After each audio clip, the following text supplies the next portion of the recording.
আসসালামু আলাইকুম রহমতুল্লাহি অবরকাতুহু। সম্মানিত দর্শক, পুলিশ বাহিনীতে বিএনপিপন্থী পুলিশ কর্মকর্তাদের দুরবস্থা এখন চরমে। বিষয়টি আগে গোপনে ছিল, কানাঘুষার মধ্যে সীমাবদ্ধ ছিল। কিন্তু দুটো ঘটনা। প্রথম ঘটনা হলো যে জুলাই আগস্ট বিপ্লবের পর নতুন যে আইজি নিয়োগ দেওয়া হলো, রাতারাতি সেই আইজি সাহেবকে কিছুদিন পর বাদ দিয়ে দেওয়া হলো এবং চুক্তিভিত্তিক একজন আইজি নিয়োগ দেওয়া হলো। এটা বিএনপির পন্থী যারা পুলিশ কর্মকর্তা তাদের জন্য প্রথম সফেটাঘাত।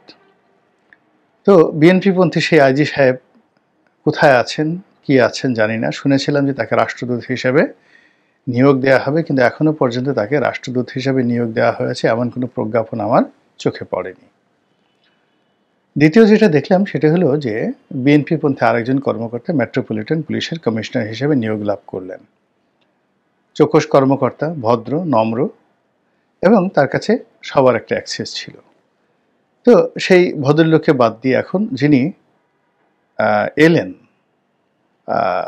তিনিও রিটায়ারমেন্টে ছিলেন। তো তাকে আনা হয়েছে, তিনি খুব চমৎকার করে কথা বলেন। আর দ্বিতীয়ত তার পদ পদবিটিকে এখন আইজির সমপর্যায়ের করে দেওয়া হয়েছে। অর্থাৎ বাংলাদেশে এখন পুলিশের দুজন আইজি রয়েছেন, যিনি পুলিশ হেডকোয়ার্টারে বসেন আর যিনি মেট্রোপলিটন পুলিশ হেডকোয়ার্টারে বসেন। তো এরকম একই সঙ্গে সমমর্যাদা সম্পন্ন দুই ব্যক্তি এটি পুলিশ প্রশাসনে ইতিপূর্বে কখনো ছিল না। 3 নম্বরে যেটা আছে সেটা হলো মহানগর পুলিশের যে গোয়েন্দা বিভাগ, যেটা হারুন যেখানে কাজ করতেন, মনির যেখানে কাজ করতেন, ডিবি মনির হিসেবে যিনি পরিচিত ছিলেন, তো সেই জায়গাতে রেজাউল করিম মল্লিক নামক একজন ভদ্রলোক, তাকে নিয়োগ দেওয়া হলো। বিএনপি জমানাতে তিনি গুলশানের ওই এলাকাতে এডিশনাল এসপি পদমর্যাদায় একজন কর্মকর্তা হিসেবে রত ছিলেন এবং বিএনপিপন্থী ভদ্রলোক মানুষ, হার্টে একটু প্রবলেম আছে কিন্তু হার্মফুল নয়, মানে তার মানে শারীরিকভাবে একটু দুর্বলতা আছে। বাড়ি সম্ভবত ফরিদপুর জেলার শিবচরের দিকে তার বাড়ি। তো এই ভদ্রলোক এখানে যোগদান করার পরে ভীষণ রকম সমালোচনা হলো, বিশেষ করে জামাতপন্থী যারা লোকজন। তার একটা ছবি ছিল, সেই ছবিটা হলো চশমা চোখে দেওয়া একটা ছবি। ছবিটা বিভৎস এবং অনেকটা সন্ত্রাসী টাইপের একটা ছবি, সেটা দেখে মনে হতো। সেটাকে নিয়ে ট্রল করা শুরু হলো এবং বলা হলো যে দুনিয়াতে আর লোক পাওয়া গেল না, এরকম একজন লোক, একে সম্ভবত হারুনের চাইতে খারাপ হবে। কিন্তু চেয়ারে বসার পর তিনি অদ্ভুত কতগুলো কাজ শুরু করলেন। প্রথমত তিনি পরিশীলিত পোশাক পরলেন। দ্বিতীয়ত আজ পর্যন্ত কোনো ঝামেলা হয়, বিতর্ক হয়, এরকম কোনো কথা তিনি বলা তো দূরের কথা, কর্মেও তিনি করেননি। তারপর এই বাহিনীটি হারুনের জমানাতে সবচেয়ে বিতর্কিত হয়ে পড়েছিল এবং এদের যে মোরাল ক্যারেজ এটাও কিন্তু চলে গিয়েছিল। তো সেই বাহিনীটিতে একটা চেইন অফ কমান্ড প্রতিষ্ঠা করে সেই বাহিনীর মাধ্যমে তিনি আওয়ামী লীগের অনেক নেতাকর্মীকে তিনি গ্রেপ্তার করেছেন ডিবির মাধ্যমে। এটি নিঃসন্দেহে তার সম্পর্কে যারা নেতিবাচক চিন্তাভাবনা করেছিল তাদের জন্য এটা একটা ব্যর্থতা ছিল। তো তিনি যখন এরকম একটা ভালো কাজ করছিলেন, হঠাৎ করে মেঘনা আলমের নামক একজন যে মডেল আছেন তাকে গ্রেপ্তার করার ঘটনা বা অন্য যে কোনো ঘটনা থাকতে পারে, বা পুলিশের অভ্যন্তরে আরও অনেক কিছু হতে পারে, সামহাও তাকে তার পদ থেকে সরিয়ে তাকে ডিএমপি হেডকোয়ার্টারে সংযুক্ত করা হয়েছে। এই হলো খবর। এখন এই খবরের পাশাপাশি অন্য যে খবরগুলো রয়েছে সেটা হলো বেশ কয়েকটি ডিআইজি পদ, যেটি রাতারাতি বিএনপিপন্থী কর্মকর্তারা দখল করে নিয়েছিলেন। বেশ কয়েকটি গুরুত্বপূর্ণ ডিআইজির পদ। এখন এই সকল ডিআইজির পদ থেকে বেশ কয়েকজনকে সরিয়ে আনা হয়েছে, তাদেরকে অগুরুত্বপূর্ণ জায়গায় দেওয়া হয়েছে এবং তারা বলতে গেলে সেই অগুরুত্বপূর্ণ জায়গাতে অনেকটা ওএসডির মতো হয়ে আছেন। বেশ কয়েকজন ডিআইজি যারা 3-4 মাসের বেশি ডিআইজি হিসেবে কাজ করতে পারেননি। ডিআইজির পরে পুলিশের যে জয়েন্ট কমিশনার অথবা এসপি লেভেলের যে সকল কর্মকর্তা, ঢাকা মেট্রোপলিটনে যেগুলো ডিসি বিভিন্ন যে জোন আছে জোনের ডিসি, এখানেও বিএনপি পন্থী যারা কর্মকর্তা রয়েছেন তারা রাতারাতি প্রথম ২-৩ মাস বেশ আনন্দে ছিলেন, সুখে ছিলেন, কিন্তু এখন তারা বলতে গেলে অনেকটা অপ্রান্তীয় আওয়ামী লীগের নেতাকর্মীদের মতো হয়ে গেছেন। তারা ঊর্ধ্বতন কর্মকর্তাদের সঙ্গে সাবলীলভাবে কথা বলতে পারেন না, এমনকি চেষ্টা করলেও কাউকে টেলিফোনে যোগাযোগ করতে পারেন না, দেখা সাক্ষাৎ করতে পারেন না, এবং তারা যদি তাদের কোনো সমস্যা নিয়ে ঊর্ধ্বতন কর্তৃপক্ষের দৃষ্টি আকর্ষণ করতে চান, এটা প্রায় অসম্ভব হয়ে পড়ে। বেশ কয়েকজন ডিসি লেভেলের কর্মকর্তার সঙ্গে আমি কথা বলে এরকমভাবে জেনেছি। এখন এটা এরকম হলো কেন? এরকম হলো পুলিশের বেশ কয়েকজন বিতর্কিত কর্মকর্তা, আলোচিত সমালোচিত কর্মকর্তা ছিলেন। এদের মধ্যে বেশ কয়েকজন তারেক রহমান সাহেবের খুবই ঘনিষ্ঠ হিসেবে পরিচিত। তো আগস্ট বিপ্লবের পর দুটো ঘটনা ঘটল। একটা হলো সচিবালয়ে বেগম খালেদা জিয়ার যিনি প্রাইভেট সেক্রেটারি মিস্টার সাত্তার, তার নেতৃত্বে কর্মকর্তারা বিএনপিপন্থী কর্মকর্তাদেরকে ভালো ভালো লোভনীয় পদ পদবিতে বসানোর জন্য তারা সর্বোচ্চ চেষ্টা করলো, কিন্তু অল্প কয়েকটা ক্ষেত্র ছাড়া বেশিরভাগ ক্ষেত্রে তারা জামাতের লোকের কাছে একেবারে রাম ধরা খেয়েছে। শুধু রাম ধরা খায়নি, তারা একেবারে সচিবালয়ে ঢোকা থেকে বলতে গেলে নিজেদেরকে মাহরুম করে ফেলেছে। এখন যতটা শুনেছি যে সাত্তার সাহেব সেই অফিসার্স ক্লাবের যে নেতৃত্ব সেটা নিয়ে তিনি এখন তৃপ্তিতে আছেন। অন্যদিকে পুলিশের যে সকল সাবেক কর্মকর্তা যারা সেই হাওয়া ভবনের যুগে হাওয়া ভবনের খুব ঘনিষ্ঠ ছিলেন, বগুড়া কেন্দ্রিক যাদের কানেকশন ভালো ছিল এবং তারেক রহমান সাহেবের সঙ্গে তাদের ব্যক্তিগত বন্ধুত্ব ভালো ছিল, এদের মধ্যে কারো কারো বদনাম নেই, আবার কারো কারো বদনাম আছে।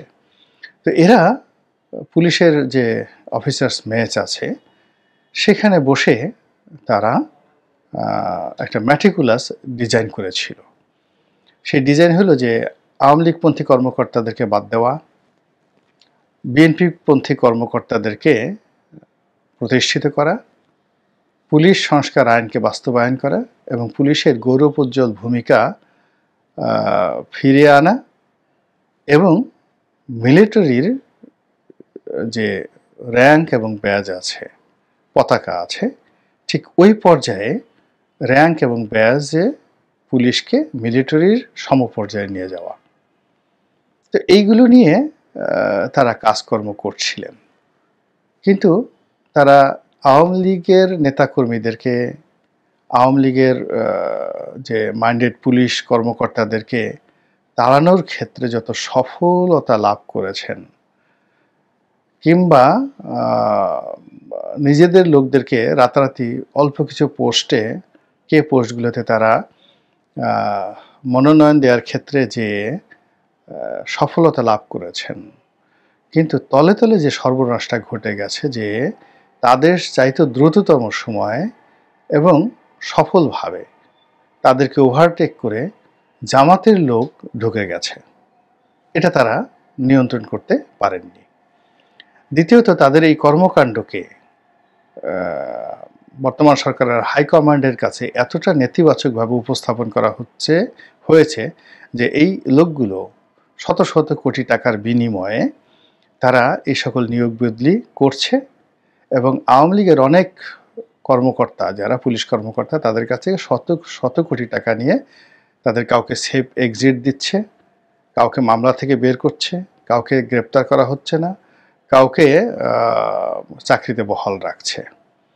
এর ফলে কি হলো, প্রশাসনের মধ্যে, বিশেষ করে পুলিশ প্রশাসনের মধ্যে এবং ছাত্রদের মধ্যে এই যে পুলিশ অফিসার্স কেন্দ্রিক মেস, পুলিশ যে অফিসার্স মেস, এখানে যে মজমাটা বসতো, এখানে যে যাকে বলা হয় যে গ্রুপটা সব কিছু নিয়ন্ত্রণ করত, আলটিমেটলি তারা তাদের কর্তৃত্ব হারিয়ে ফেলে।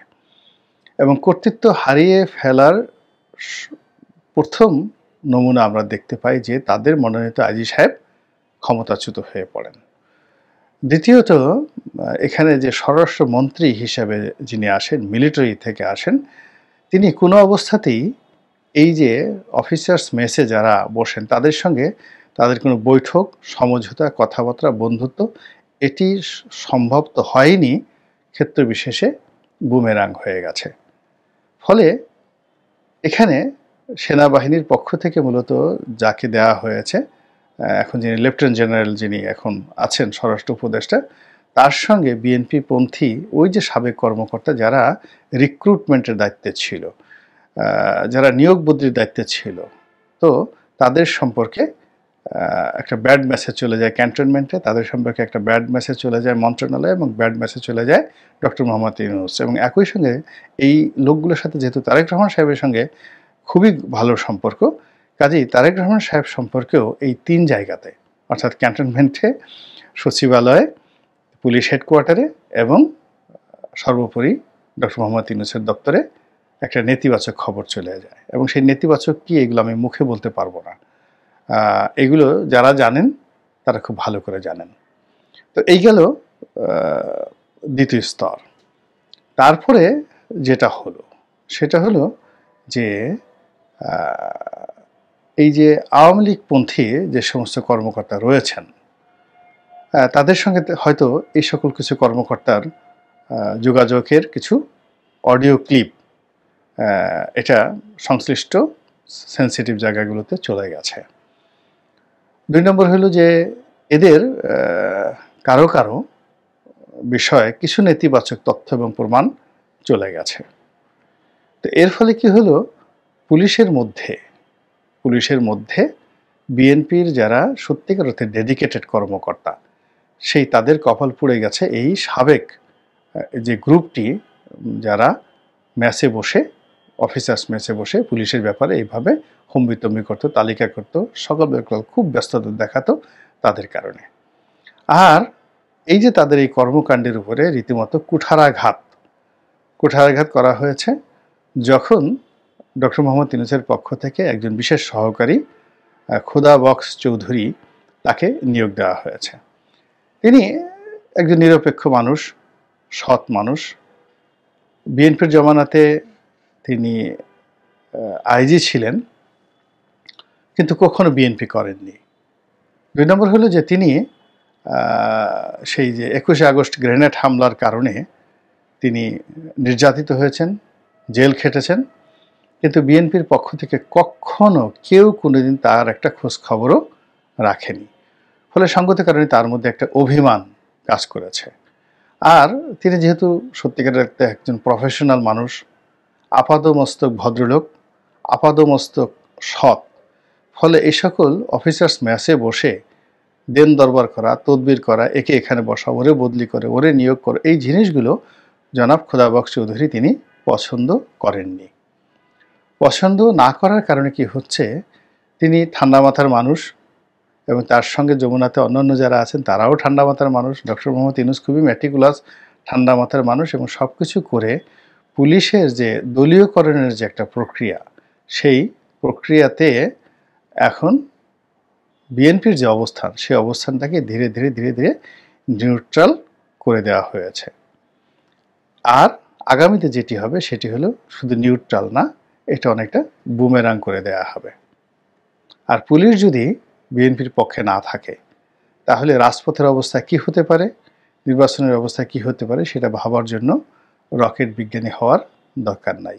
তো এই ঘটনাগুলো কেন ঘটলো, কিভাবে ঘটলো, এটা নিয়ে যদি বিএনপির যারা শীর্ষ পর্যায়ের নেতৃবৃন্দ রয়েছেন তারা চিন্তা ভাবনা করেন, বিচার করেন, বিশ্লেষণ করেন এবং আবার ঘুরে দাঁড়ানোর চেষ্টা করেন, তাহলে হয়তো মঙ্গল, না হলে ক্ষয়ক্ষতির পরিমাণ আরও বাড়তে থাকবে। আল্লাহ আমাদের সবাইকে হেদায়েত দান করুন এবং হেফাজত করুন। আসসালামু আলাইকুম ওয়া রাহমাতুল্লাহি ওয়া বারাকাতুহু।